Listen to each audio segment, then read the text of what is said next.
Hello students, स्वागत है आपका विद्या मंत्र एकेडमी पर।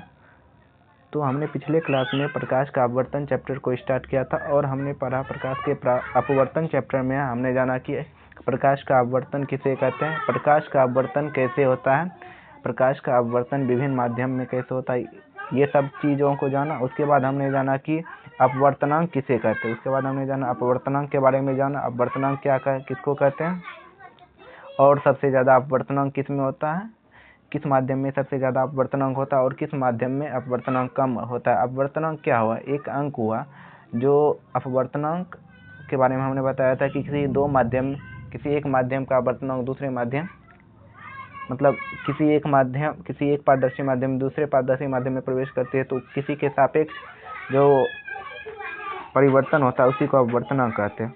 तो आज हम समझते हैं निरपेक्ष अपवर्तनांक किसको कहते हैं। आज हम समझते हैं निरपेक्ष अपवर्तनांक क्या होता है। तो निरपेक्ष अपवर्तनांक जब प्रकाश की किरण निर्वात से चलकर किसी माध्यम में प्रवेश करती है तो निर्वात के सापेक्ष उस माध्यम के अपवर्तनांक को निरपेक्ष अपवर्तनांक कहते हैं।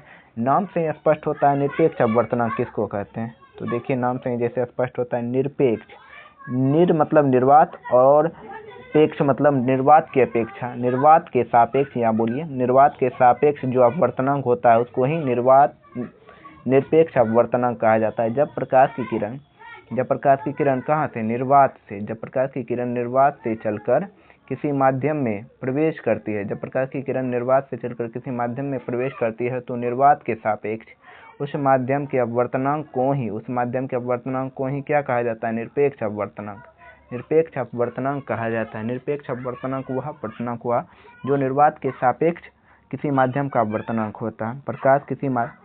प्रकाश निर्वात से चलकर किसी माध्यम में क्या करती है? प्रवेश करती है, तो निर्वात के सापेक्ष उस माध्यम के अपवर्तनांक को ही निरपेक्ष अपवर्तनांक कहा जाता है। ठीक, उसके बाद हम समझते आपेक्षिक या सापेक्षिक अपवर्तनांक किसको कहते हैं। आपेक्षिक या सापेक्षिक अपवर्तनांक।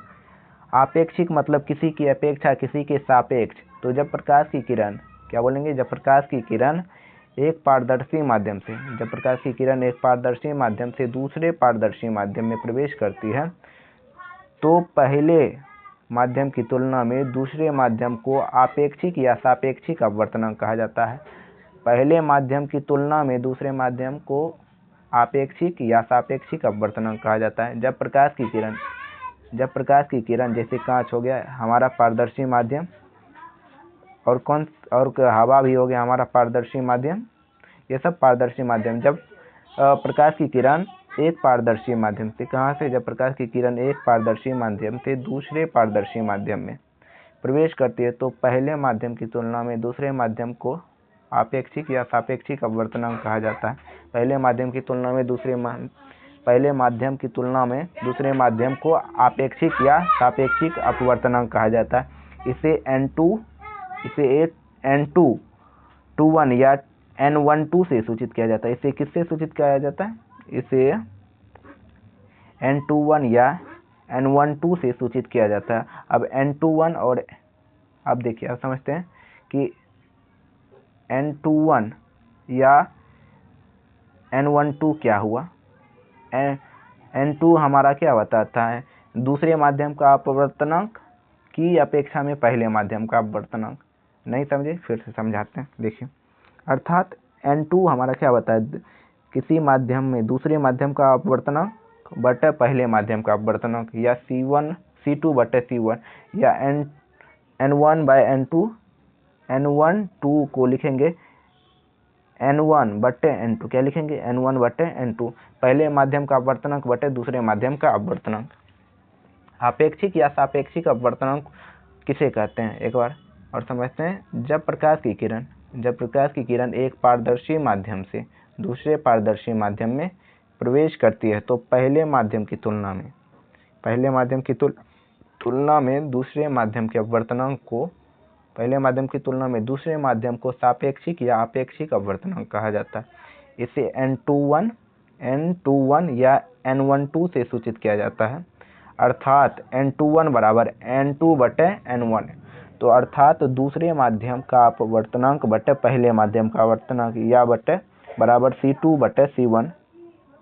अर्थात N21 बटे गुना, क्या बोलेंगे, N21 गुना N12 बराबर 1, क्या बोलेंगे, बराबर 1। दो आपेक्षिक या सापेक्षिक माध्यम का अपवर्तनांक का गुणनफल हमेशा क्या होता है, 1। दो आपेक्षिक या सापेक्षिक माध्यम का अपवर्तनांक का गुणनफल हमेशा 1 होता है। दो आपेक्षिक या सापेक्षिक माध्यम के अपवर्तनांक का गुणनफल हमेशा 1 होता है, ठीक। उसके बाद समझेंगे क्या, कांच की आयताकार सिल्ली से होकर गुजरने वाली प्रकाश की किरण में अपवर्तन, प्रकाश का अपवर्तन कैसे होता है। कांच की आयताकार सिल्ली से होकर गुजरने वाली प्रकाश की किरण में प्रकाश का अपवर्तन कैसे होता है, ठीक है। उसके बाद हम समझते हैं पार्श्विक विस्थापन। पार्श्विक विस्थापन किसको कहते हैं, तो पार्श्विक विस्थापन वह विस्थापन की वह प्रक्रिया जब प्रकाश की किरण, पार्श्विक विस्थापन किसको कहेंगे, जब कांच की आयताकार सिल्ली पर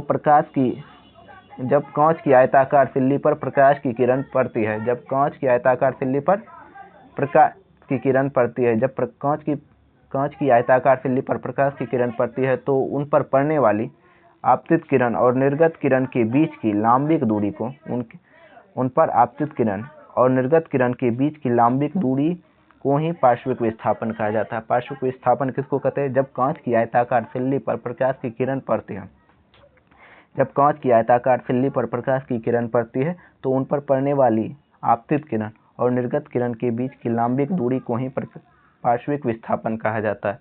पार्श्विक विस्थापन का मान आपतन कोण से बढ़ने पर भी बढ़ता है। पार्श्विक विस्थापन का मान आपतन कोण के मान बढ़ने पर भी बढ़ता है। पार्श्विक विस्थापन का मान कैसे बढ़ता है, जब आपतन कोण का मान बढ़ता है तो पार्श्विक विस्थापन का भी मान बढ़ता है।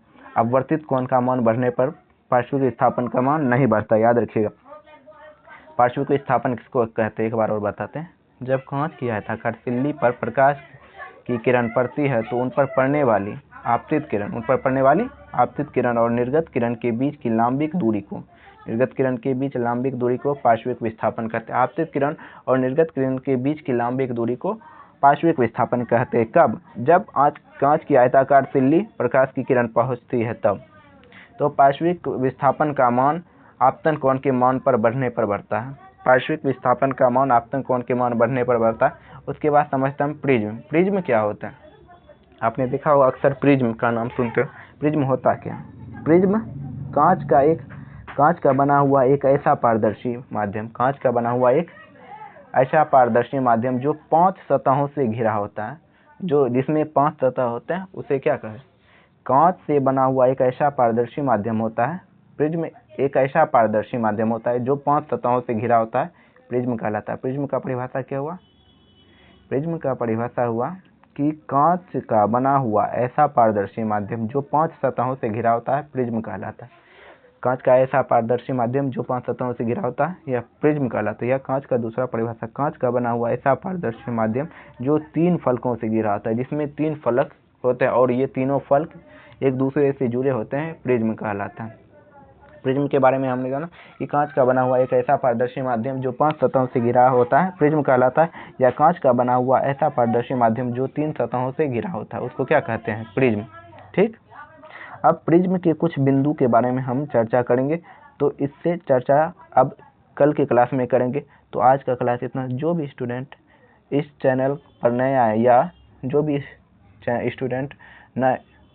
स्टूडेंट पहली बार वीडियो देख रहे हैं, वो कृपया इस चैनल को सब्सक्राइब करें ताकि हमें वीडियो बनाने में का और मोटिवेट मिले। और धन्यवाद तब तक के लिए, जय हिंद।